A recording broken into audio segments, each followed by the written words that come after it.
शख्सियत परस्ती इंसान को परस्तिश की तरफ लेकर जाती है। आप बुत मत की तारीख़ उठाएँ, आप ईसाइयत की तारीख़ उठाएँ, आपको इसकी बुनियाद में शख्सियत परस्ती ही मिलेगी।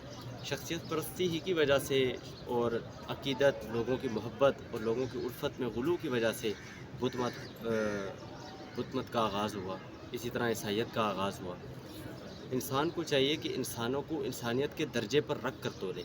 इससे इंसानों की फ़ितरत है कि जब भी वो किसी चीज़ के अंदर अक़ल को हैरान कर देने वाला कोई मादा देखते हैं या कोई उससे ऐसा काम सरज़द हो जाता है जो इंसानी अक़ल से थोड़ा मावरा होता है, तो लोग उसकी परस्तिश शुरू कर देते हैं, लोग उस चीज़ की इबादत शुरू कर देते हैं। आग को देखें आप, लोगों ने आग को ताकतवर पाया, देखा कि वो लोगों को जलाती है और इंतहा दर्जे की ताकत रखती है, लोगों ने आग की परस्तिश शुरू कर दी। लोगों ने चढ़ते सूरज को पूजा, क्योंकि सूरज, उन्होंने ये समझा कि सूरज क्योंकि ज़मीन पर ज़िंदगी की एक बड़ी वजह है, तो ज़िंदगी सूरज की ही बदौलत है, इसलिए उन्होंने